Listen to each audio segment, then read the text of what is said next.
The meat case has a strange way of making price look like proof. The most expensive steak gets the biggest spotlight, the longest bone, the cleanest label, and somehow we start assuming the higher number must mean better beef. It does not.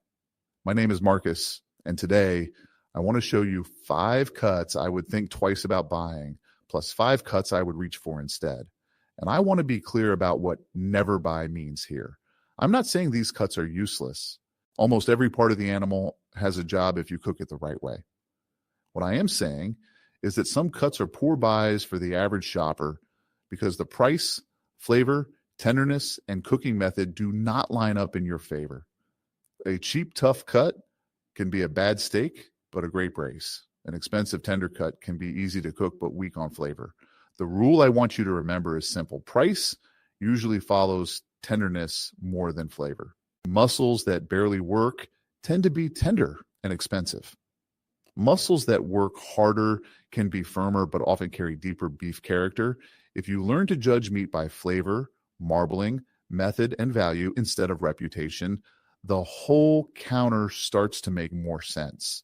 We are starting with a cut that looks harmless because it is cheap, lean, and easy to recognize, but as a quick steak, it is one of the worst trades in the case. Here's the test I use before I call any cut a bad buy. First, what does it cost compared with the alternatives beside it? Second, how much natural tenderness and marbling am I actually getting? Third, how much work does the cut demand before it tastes good? And fourth, am I paying for meat, or am I paying for a famous name, a giant bone, or a reputation that has nothing to do with tonight's dinner? Those 4 questions keep this list honest. Before we get into number 5, subscribe if you want more practical butcher knowledge that helps you buy meat for what it actually delivers, not for the name on the package.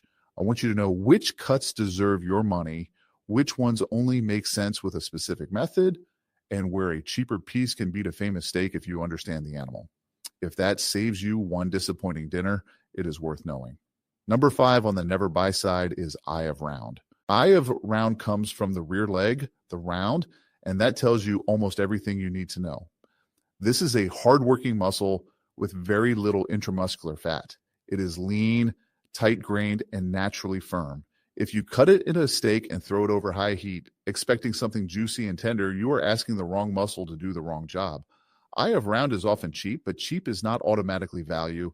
If the result is dry, tough, and mild in flavor, saving a few dollars per pound does not feel like a win at the table. That does not mean eye of round belongs in the trash. Slice it thin for sandwiches, roast it gently for deli-style beef, or use it in a slow, moist preparation where time can soften the structure. As a fast grilled steak, though, I would pass. If I want budget beef with more flavor and a better steak texture, I would rather wait for flat iron, chuck eye, or a good sirloin.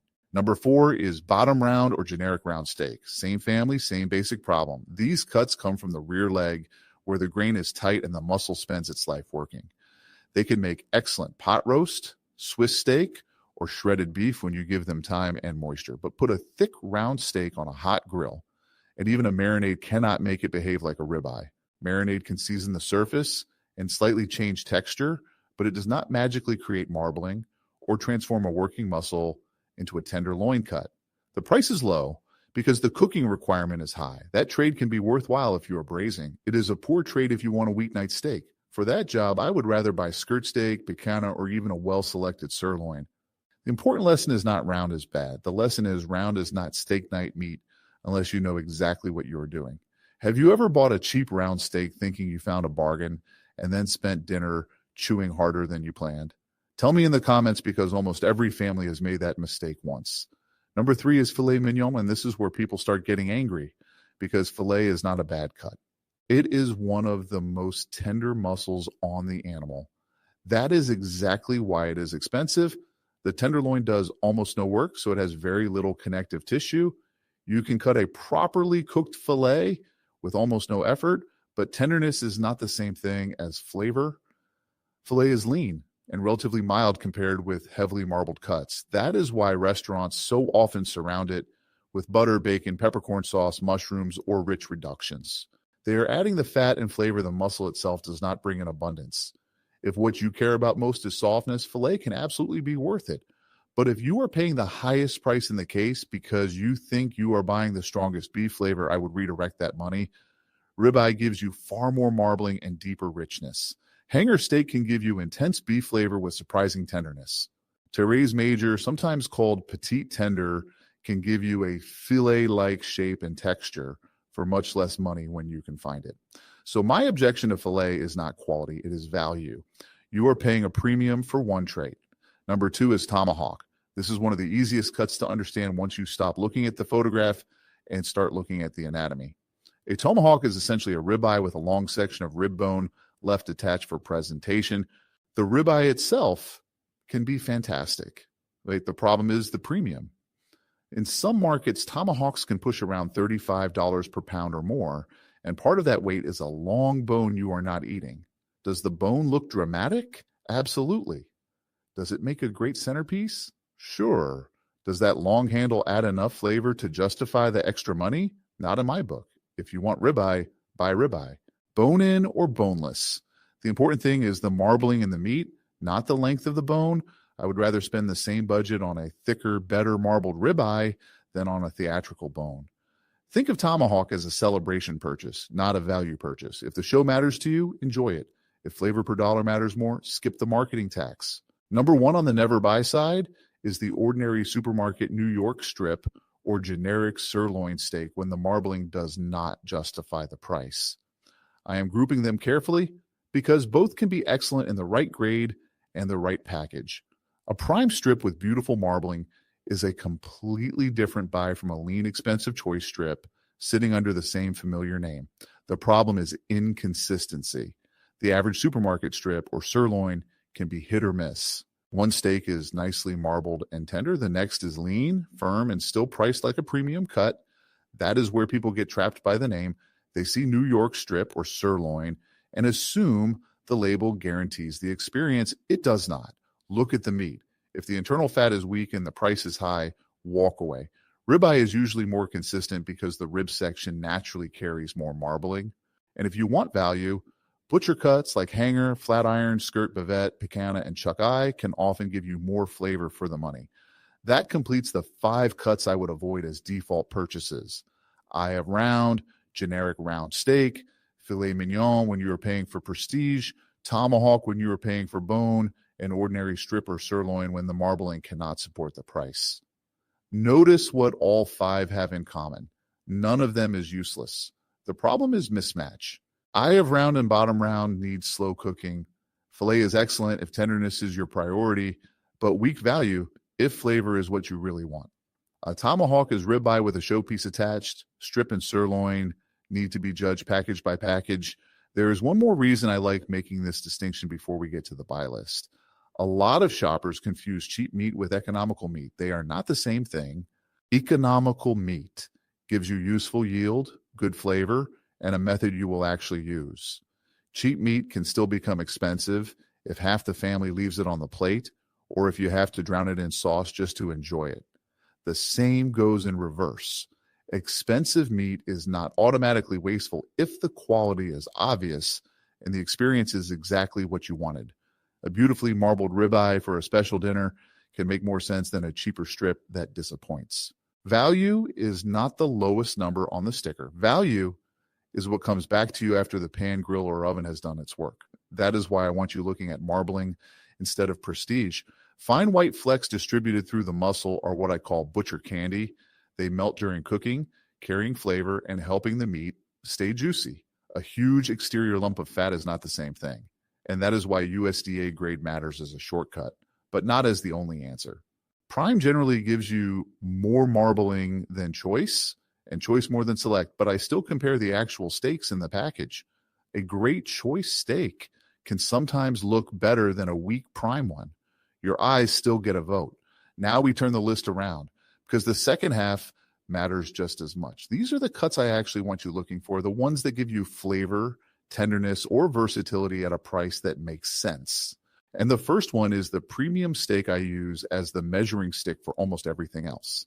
Number 5 on the should buy side is ribeye, and this is the premium steak I use as a measuring stick because it gives you the combination most people actually want: flavor, juiciness, tenderness, and consistency.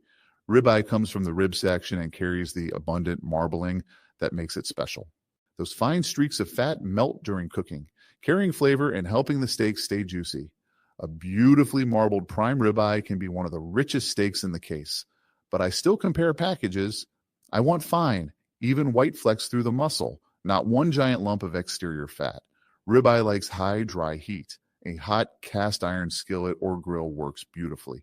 Keep the seasoning simple with salt and black pepper so the fat gets to do the talking. For thick steaks, reverse searing is excellent. Bring the interior up gently first, then finish with a hard sear for crust. For thinner steaks, direct high heat is usually enough. Rare to medium is the range where most people get the best balance of rendered fat and tenderness, with medium rare being the classic target. Then rest the steak before slicing. If you are paying premium money, ribeye is the cut I want because I am paying for flavor as well as tenderness, not tenderness alone. Number 4 is sirloin, and this is where value starts to get really interesting. A good top sirloin gives you real beef flavor for less than ribeye, strip, or fillet. Depending on the market, it can cost $5 to $10 per pound less. It is leaner than ribeye and therefore less forgiving, but a well-selected sirloin still has satisfying beef character and enough tenderness for quick cooking. Your money simply stretches farther. The trick is not overcooking it.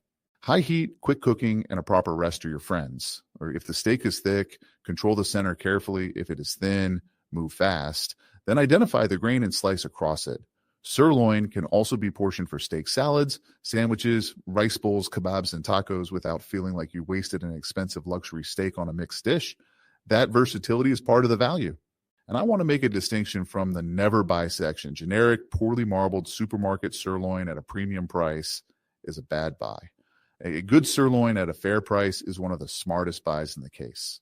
Same name, completely different value once you actually look at the meat. Number 3 is really a butcher's cut category: hanger steak and flat iron. If you have heard me talk about these before, there is a reason.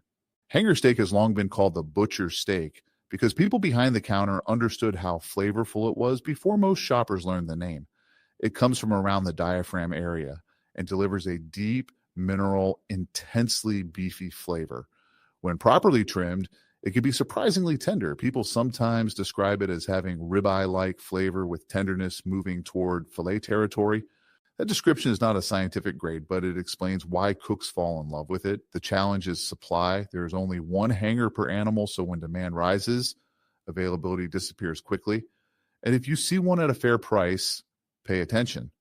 Cook it hot and fast, keep it around rare to medium, rest it, and slice against the grain. Hanger has pronounced fibers, and cutting across them changes the bite dramatically. Flat iron comes from the shoulder, specifically the top blade area. The muscle itself is very tender and nicely marbled, but there is a tough connective seam associated with it. When a butcher separates that seam correctly, you get a flat, even steak that many people consider among the most tender cuts after tenderloin. It has more beef flavor than filet and often costs much less than the famous premium steaks. If you buy a piece that still has a hard central strip of connective tissue, remove or work around it before serving. Flat iron also likes high heat and a short cook. Because the marbling is fairly even, it stays juicy across a useful range of doneness. Which one would you grab first if both were sitting at the same price, hanger or flat iron? Put your answer in the comments, because this is one of those debates where there really is no wrong side. Number 2 is another pair built around flavor. Skirt steak and bavette. These are not delicate steaks. They have visible coarse grain, and they make you respect the knife. But if flavor per dollar is the goal, they can be outstanding. Skirt steak comes from the plate and diaphragm region and carries an intense, almost buttery beef character. It is one of the classic cuts for fajitas because it takes marinades beautifully and responds well to very high heat. The important part is speed. Skirt is thin, so you do not have much room to wander away from the grill. Marinate if you want, sear it hard, rest it briefly, then slice very thin against the grain. If you cut with the grain, those long fibers stay long and the steak feels tougher than it needs to. Bavette, also called flap steak or sirloin flap, comes from the bottom sirloin. It has a loose, open grain that grabs seasoning and marinade, plus a strong beef flavor that makes it excellent for tacos, steak sandwiches, salads, and sliced platters. Like skirt, it wants high heat and thin slicing across the fibers. These cuts prove one of the main rules of this video. Tenderness is not only something you buy.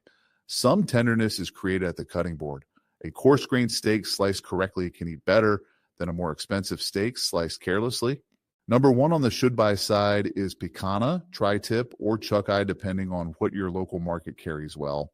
I am giving you a family here because regional availability changes so much, but all three follow the same value principle. Picanha is the top sirloin cap, famous in Brazilian barbecue, and the fat cap is part of the reason it tastes so good. Do not buy one that has been stripped completely lean and expect the same experience. That exterior fat renders during cooking and gives the meat richness. Cook it over medium-high to high heat with the fat managed carefully, then slice across the grain. Tri-tip comes from the bottom sirloin and became famous through Santa Maria barbecue. It gives you a larger piece of beef with good flavor and useful marbling at a price that can be well below ribeye. Grill or roast it, add some smoke if you like, rest it well, and pay close attention when slicing because the grain changes direction across the roast. Chuck eye is the wild card I want every budget shopper to know. It sits right beside the ribeye section on the animal, which is why it can share some of ribeye's tenderness, marbling, and beefy richness. People call it the poor man's ribeye, and when you find a good one, that nickname makes sense. Cook it like ribeye, simple seasoning, high heat, careful doneness, rest. There are only a limited number of true chuck eye steaks on each animal, so they can be hard to find. But when the price is right, that is one of the first packages I grab. What separates the should-buy list from the never-buy list is not simply price. The common thread is value, flavor, useful tenderness, versatility, or a combination of all three. Stop asking, what is the fanciest cut? Start asking, what am I paying for? There are 5 principles that make this easy at the counter. First, price follows tenderness more reliably than flavor. Tenderloin proves it. It is extraordinarily tender, but not the strongest beef flavor. Working muscles can be firmer, yet more intense. Second, marbling is king when you want a juicy steak. Look for fine, even intramuscular fat, not just a thick exterior cap. Third, match the cut to the method. Ribeye, sirloin, hanger, flat iron, skirt, bavette, and chuck eye all respond well to high heat when handled correctly. Eye of round and bottom round belong in slow, moist cooking if you want them tender. Fourth, slice against the grain, especially on hanger, skirt, bavette, sirloin, and tri-tip. Your knife can shorten fibers before your teeth have to. Fifth, understand the USDA grade when it is present. Prime generally sits above choice and choice above select, with marbling being a major part of that difference. But do not let the shield turn your eyes off. Compare the actual steak. A well-marbled choice package at a fair price can be a smarter buy than an expensive steak carrying a famous cut name with weak marbling. Never buy is not a command to throw away half the animal. It means stop buying cuts for jobs they are bad at and stop paying premiums that do not come back as flavor or useful tenderness. Eye of round and bottom round have slow cooking uses. Filet rewards people who value softness. Tomahawk can be fun for a celebration. Strip can be excellent when the marbling is there. Just do not buy any of them automatically. So next time you stand at the case, do this before you touch a package. Look at the price per pound. Look at the marbling. Ask what cooking method you are actually going to use. Decide whether the cut is naturally suited to that method. Then ask whether a cheaper neighbor can do the same job with more flavor. That 30-second pause is worth more than most sale signs. If the ribeye is gorgeous and the budget allows it, buy it. If sirloin gives you 70 or 80% of the experience for much less, take the value. If hanger, flat iron, skirt, bavette, picanha, tri-tip, or chuck eye appears at a fair price, understand why butchers pay attention to those packages. And if a giant tomahawk is calling your name, at least know that part of what you're buying is theater. That is not wrong. It is just different from value. The smartest meat buyer is not the person who always buys cheap and not the person who always buys prime. It is the person who knows exactly what the extra money is buying. And once you learn that, the meat counter stops being a wall of confusing names. It becomes a set of choices you can judge for yourself. One final habit helps more than any ranking. Compare two packages of the same cut side by side. The better marbling, cleaner trim, and fairer price usually reveal themselves immediately. A cut name gets you to the shelf. The individual steak earns the purchase.